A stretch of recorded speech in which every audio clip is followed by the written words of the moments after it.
Welcome back to the program, everyone. Following President Bola Tinubu's appointment of new service chiefs, expectations are high that this new leadership will finally turn the tide against terrorism, banditry, and other forms of insecurity that have plagued the nation for years. But how realistic are these expectations? What immediate steps must the new service chiefs take to restore peace and confidence among Nigerians? And how can government and citizens work together to ensure that the fight against insecurity is both effective and sustainable? And to help us unpack these critical questions and the issues, we're joined by a respected voice in Nigeria's security space, Group Captain Sadiq Shehu, retired. Thank you very much for joining us again tonight, Group Captain. Thank you. Thank you very much for inviting me. Good evening, viewers. Good evening to you, sir. So Nigerians have, once again renewed their call, because this is not the first time, this is not the second time. This call for a decisive end to terrorism. You're a former military officer and defense analyst, and would like to begin by getting your general thoughts on this growing demand and what it means for the new service chiefs. Thank you very much. First, I start by appreciating the service of the past CDS and the service chiefs that left office. And I congratulate this new set of service chiefs that have been confirmed by the Senate today and appointed by the President and Commander-in-Chief. Yes, you started by saying this is not the first time. Certainly, this is not the first time. Since 2009 or 2010, this is the sixth set of service chiefs. This current government is about the third, or if you like, fourth government, but the issue of insecurity is still on. Each set of service chiefs, each government comes and in its own way, it has moved the needle, in a way on its own. But the truth is that security still remains our most pressing national challenge. So this is the background that these new services are coming. It is looking like a relay, but it is taking us a very long relay. Each service chief, each government comes and adds its own, and then it passes the baton. So if we look at that, I can understand why Nigerians will say this is not the first time. What are they going to bring?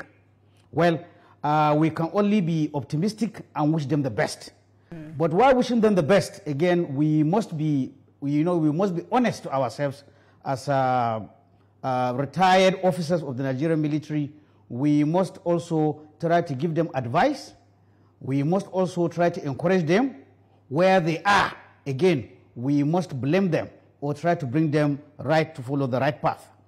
So this new team, again, to me, it's very important because when you look at Nigerian military history, this set, if I recall very well, they are likely the last set of service chiefs that we can say they are the veterans of ECOMOG operations in Liberia and Sierra Leone, even the Bakassi conflict we had with Cameroon.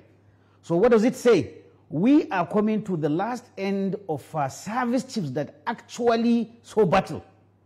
I am bringing this so that if the service chiefs are listening to me, to understand that they have a chance to make history. With due respect, like I said, they are a kind of watershed in the chain of Nigerian officers. Like I said, 5 sets have tried in their own way and moved the needle. They have a chance to make history if they can bring this security challenges to an end. Their name will be written in gold. But it is not going to be easy. They have to find the good things that their predecessors have done. They also must honestly look at where did their predecessors go wrong and correct those things. One thing I would like to advise them to do, and I think I've started hearing things like that from the current CDS. I didn't, unfortunately, I missed the confirmation, but I read in one of the papers him saying that the Nigerian military does not have enough equipment to confront the challenges. Now, why am I pointing this out? With due respect, as a retired Nigerian military officer, each military has its own tradition. What I find in the Nigerian military tradition is that reticence of the service chiefs to look at the political masters in private, not necessarily in public, and tell them that, sir, for us to finish this war, for us to do this, we don't have this, we don't have this, we don't have that. I think it is something that has to do with our political culture. This is what other militaries do.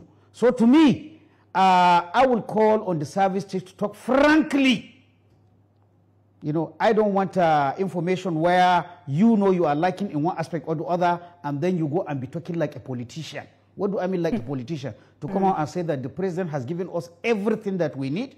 He has given, in fact, saying that the president has given you everything you need, when he has not given you, you are indicting yourself. Because if the president has given you everything that you need, and you are not doing the job, and the conflict is not ending, then it means you are a poor choice. So I like that language, and I want it to continue, because the truth is that over the years, the Nigerian citizens, especially those that are not in the military, you know, there is this perception that our military is, you know, equipped or manned to the best that it can. It is not so. And these are the kind of frank talk that will make the political master. As you, as a military leader, you are not the one to go and buy equipment. You are not the one to increase defense budget. You are not the one to go and do liaison with other countries that will help us. It is the government, or rather the elected political leaders, that will do that. What you owe them is an honest advice. It is not for you to say whether they will like it, whether they would like to hear it, or they will not like to hear it, or it is going to affect their political fortune. Right. That is not the concern of the military leader. The military leader is to give an honest advice, whether palatable or not palatable, to the political master, so that the political master knows that without this, this cannot be achieved. With this, this can be achieved. So that is one thing that I would like to call on them to do. All right. You've just advised them to be honest with Mr. President, which I hope they take to. But two things you have said which have struck me in a way. First, you've appreciated the outgone defense chiefs, and you've also said, I mean, you've scared me by saying this is the last set of veterans. How would you then assess the performance of the defense chiefs who have been replaced, and what lessons should these new ones learn from their predecessors? Are there specific areas where, I mean, you believe the previous leadership fell short? Sorry, please, I'm not hearing you very well. Would you please increase your volume? Sorry. Group Captain, I want you to assess the performance of the outgone defense chiefs, and what lessons do you think the new ones should learn from their predecessors? Are there specific areas where you believe the previous leadership fell short? Okay, thank you very much. Like I said, this is the sixth set of service chiefs since we started having heightened security challenges from the Boko Haram that started until the time again that we are added on the plate. We have banditry, kidnapping, and so on and so forth. Again, like I said, when you look at every set of service chiefs, there are things they did well, there are things they got wrong. So what I want the service chiefs is that they have been in the service since that 2009, 2010. Most of them are seasoned field commanders. They have been there. Like they teach us in military history, from every general, there is a good aspect you will take, there will be a bad aspect that you will avoid. That is the purpose of military history. So these service chiefs, they are students of military history. All these battles, all these six sets of service chiefs, these officers were serving there. And I'm sure as a military officer, any military officer will tell you, in fact, not only military officer, any soldier will tell you that in his career, he has met a commander who did some things very well, and he has become a role model. And he will also say, there are some things that the commander did wrong, which if I had the chance, I would not do that. Now, having said that, it is not in the military tradition to criticize your superiors. So let me start from the immediate past service chiefs, who generally are my juniors. Yes, and again, to be fair to them, I said they have moved the needle to a certain aspect. I have seen things from their predecessors which are commendable and which people should continue. For example, coordination and jointness. With due respect, I have to be frank that the last outgone service chiefs, we see more jointness and coordination than their predecessors. But it is still not perfect. So if nothing, this current of service chiefs should learn to fight as one defense team. They should build on the coordination and cooperation we saw in the last service set of service chiefs, which I said they did better than their predecessors. They should be fighting as one team. They should not be fighting as different institutions competing one with another. Modern battles are won where the Air Force brings its strength, the Army brings its strength, the Navy brings its strength, even including DSS, including police, because when you look at the area of conflict, all these other agencies are there, and each is bringing its strength. So I think I will point at least one thing that I want him to do. The second thing the lessons they will take is that they should be professional. What do I mean by professional? The work of a soldier is not a politician. The issue of APC, PDP, political fortune or political misfortune, honest, that should not affect the advice that you give the commander-in-chief. What is your own interest is how do we end this conflict? You are not a press singer. Leave the press singers. There are enough politicians to do that. Be very professional. Protect the interests of your subordinates, the interests of your soldiers. Tell the political masters what is missing so that they can make recommendations. Do not give them a false hope that everything is okay when you know everything is not okay. Allow your field commanders to also tell you frankly the things that they are missing. The commander in the field, sometimes he knows more than the service chief that is in Abuja.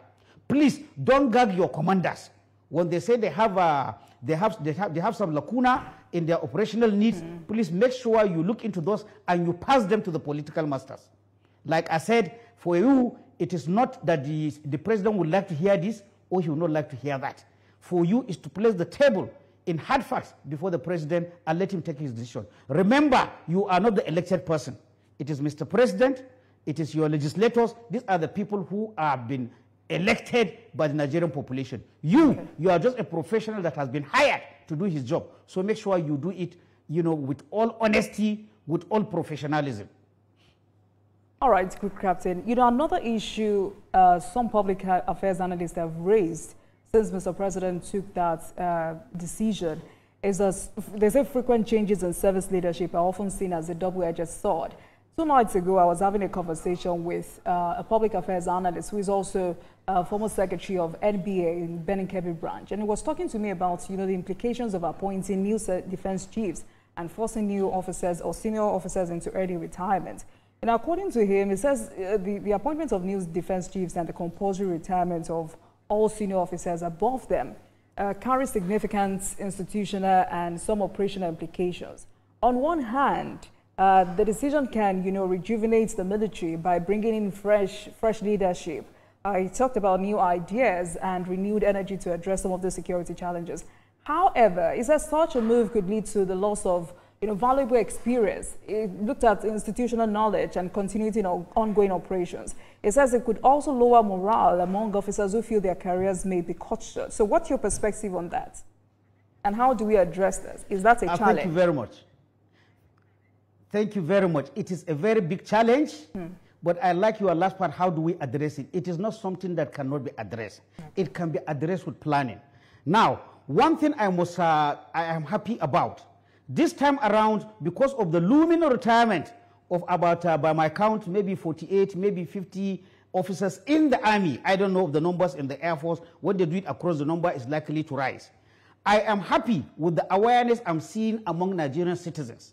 People are aware that should we continue doing this, should we continue throwing 50, 100 officers, I am happy that this awareness among Nigerians, because in the long run, if there is any losses, it is the Nigerian population that loses, because it's the Nigerian taxpayers that gets washed away if you train many generals and then you are not going to use them.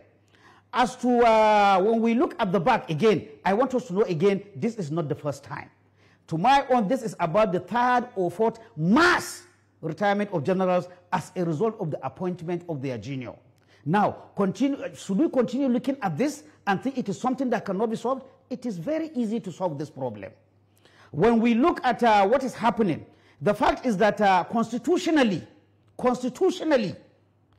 the president has the right to appoint. In fact, if you look at the section 217 of the Constitution, what it didn't tie the Mr. President's hand in any way. He said he has the powers to appoint service chiefs and name them CDS, Chief of Army Staff, Chief of Naval Staff, and Chief of Air Staff.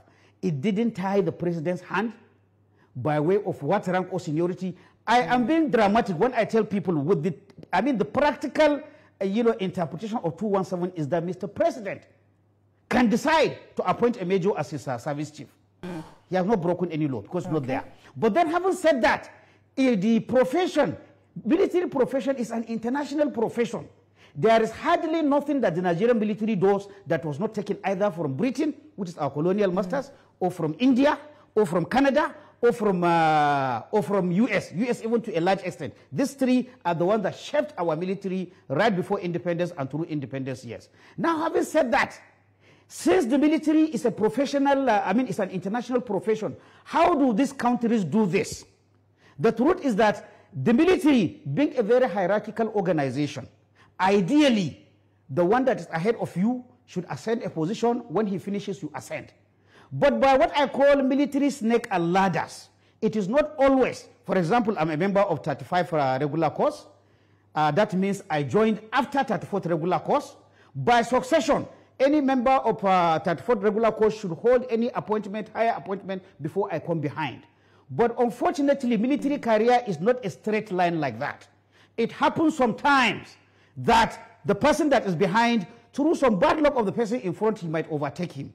It may happen also as it happens now, because of the loose way we termed our, we worded our constitution. The president, using his powers like he did now, can decide he is not obliged to take from the most senior course. Okay. He can go down. In that case, we can, what is supposed to be done and what happens in other countries is that the legislature comes in and do some subsidiary legislation that will somehow, they cannot take the power of the president to appoint, but they can modify how he exercises that power by bringing some certain criteria of how a service chief is selected. Our legislature have not done that. They have not done that. It's a free hand. All the countries I measure, if you check, they have this check and balances. So if they tie it, the president now will be, will be constrained to look at these issues. If I go down, how many people will go on retirement? I cannot do it because I've been tied by a legislation that the National Assembly has done. We do not have that. But having said that again, when we look at this current case, the last set that left, they are 39 regular course, all of them. 39 regular course. In this new appointment, the most junior service chief is the chief of army staff of 41 regular course. That is, the president at worst, you can say he jumped only 2 courses. Okay. With due respect, and being responsible to the president, we cannot say in this particular case that Mr. President has gone too low down. So how is it? By just going 2 steps down, we are talking about 50, some say 100 senior officers that are going. That is where the root of the problem is. The root of the problem, which I have said before, and it didn't make me very popular, is that we are producing too many generals. If you are producing too many generals, it means even if Mr. President jumps 1 course, which is his right to do, he will still be left with so many generals who have to go. So what is the implication of that, good Captain, as we continue to fight against banditry and terrorism? Well, the truth is that if you plan your military, soldier come, soldier go. With due respect, we have very fine officers. But there is no military where you can say, and Nigerian military is not that kind of military that you will say if one particular officer leaves, the military will collapse. Or without one particular officer, the military cannot win battle. It is not like that. Almost all the officers receive the same kind of training. They receive the same kind of mentorship. So honest, it's an issue of planning. Okay. It's planning our armed forces so that we will not have this wastage of telling 50, 40 people to go home at once, which is not even fair to them, those people that are going. It's not fair to the military itself. It's not fair to the time of money that is lost by wasting these people away. It's planning. I am bringing this again. I might go back again to say there's poor planning. There is also lack of diligence from the legislative arm to put subsidiary legislations that can stop this happening. Now, I want to tell you something. All this issue of currently, all this issue that if they appoint your senior, if they appoint your junior, you have to go. Do you know it is not written in any law in Nigeria? Okay. It is not written anywhere. However, the military have their own tradition. That's shocking because we didn't know that. So, it is not written anywhere. I'm telling you, it's not written anywhere. But like I said, before you stopped me, there is tradition, there is law. Tradition, in the military, we used to say, my junior is my junior for life. My senior is my senior for life. My mate is my mate for life. What that really translates is that an average Nigerian officer, he wouldn't like to serve under somebody who has been his junior before. All right. There used to be a time that as soon as this kind of appointment is done, to be honest with you, the officers, without being pushed voluntarily, they will put their paper. All right, but what I am saying, let me if put an officer says... Okay. Now, why I allow you land on your thoughts, I mean, pertaining to my earlier question. I mean, we look at the headline of this conversation tonight, which reflects Nigerians' growing impatience with insecurity. What do you think has contributed most to this frustration? Is it leadership gap, a lack of strategy, or poor coordination among security agencies? I would say to a large extent all of the above that you mentioned. But more importantly, again, I will point to lack of oversight. Lack of oversight. In a democracy, there's a concept we call democratic control of the armed forces. With due respect, democratic control of the armed forces, two institutions have a role to play. The executive branch, either through the president and commander-in-chief and his ministers of defense, and then the legislature. With due respect, this aspect of our security management is very, very weak. It's very, very weak either due to lack of application or even due to lack of awareness. You just raised the issue of many officers going. Ideally, I have not, in fact, since the debate say that people have been shouting, why are officers living in droves, why are we losing this thing? I have not heard a single word from the National Assembly. In my own estimation, that is to say, the National Assembly erroneously believe that that has nothing to do with them. It is just the function of the president. And that's why I said it's shocking to hear that from you tonight. Yes, it is not there. Again, okay, if you want me to come back to that line, it is really a tradition, like I said. Over the years, officers have taken on to themselves that, look, the day they appoint my junior, I'm going home. With due respect, I know of officers, our seniors, who, on hearing over the radio that so-so person has been appointed chief of army staff or chief of air staff or chief of navy staff, at home, they are not at office. They will say, tomorrow, I'm not wearing my uniform. I'm leaving. But that is tradition. That is tradition. Now we have to look at the other side. Now we have had officers since the last batch of, the large batch of people that were retirees. There have been conversation again. There's another counter argument that, look, if I sign to enter the military, I sign to serve 35 years. If I have reached 30 or 32 years, as the case may be, some are living at 32 years, Mr. President appoints my junior. If I don't want to follow that tradition that I said, am I wrong to say that they should allow me to remain in the military and complete my 35 years? It is a legalistic arrangement. It is a legalistic argument. So now we are having officers who have this, who are not beholden by that olden tradition. And with due respect, honest, I cannot say they are wrong. Because like I said, there's no law about it. So since we are talking about this, you should believe this should be the last time that this should happen. We've had it 2, 3, or 4 times. It can be fixed easily through legislation. It can be fixed easily by seeing what other countries do. What do other countries do?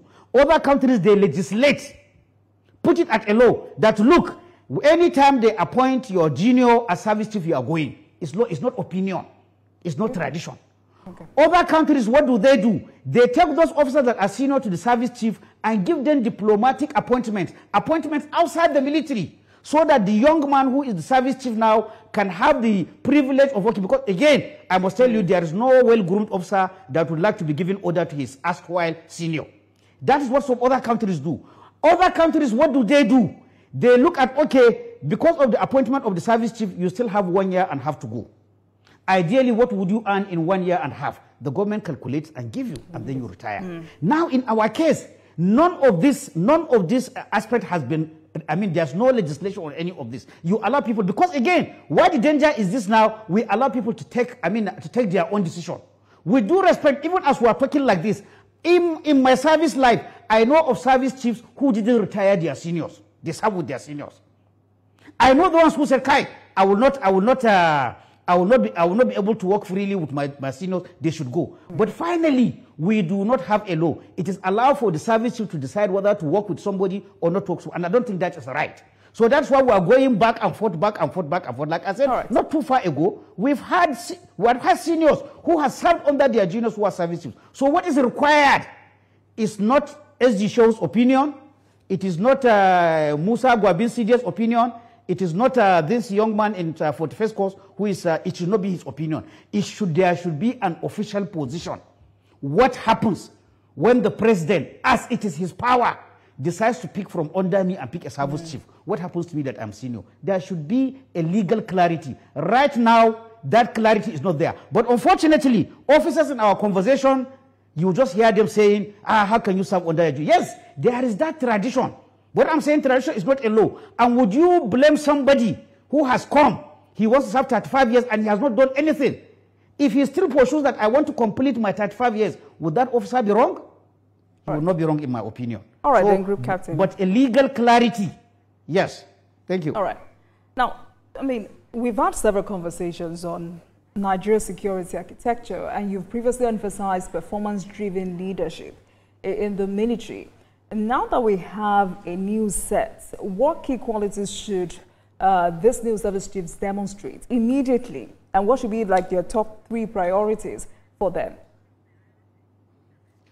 Okay, my humble advice to the service chiefs, all of whom are my juniors, some I know very well, is like they should know that Nigerians now want measurable results. They want to see results that they can measure. How do you measure results? The measures of security or insecurity is, for example, how many number of attacks is Boko Haram able to launch on our troops? How many people have been killed in a particular period by Boko Haram attack or by bandits attack? As long as you are bringing those numbers down, not going up and going down, then certainly every Nigerian will see physically that these are measurable results. So I will want them to really look out for these measurable results, not rhetoric, not speaking the language of government. In fact, the less you hear about the services, the better for you. Let the people who appointed you, that is the president and his ministers, tell them, you don't even need to tell us, we that outside, but tell them the truth. Tell them the truth. It's up to them to go and coin it in political language or in what will make the regime look good. But that is not your work as a military officer. All right, and when you do that and talk about welfare for your personnel, salaries and allowances paid on time, good living conditions, support for families of soldiers that have fallen or officers that have fallen, all this will contribute to, getting more successes in the field. Like I said, they have a chance to make history. Because to be honest with you, Nigeria is looking at which set of service chiefs at the government is looking which government will bring an end to this insecurity.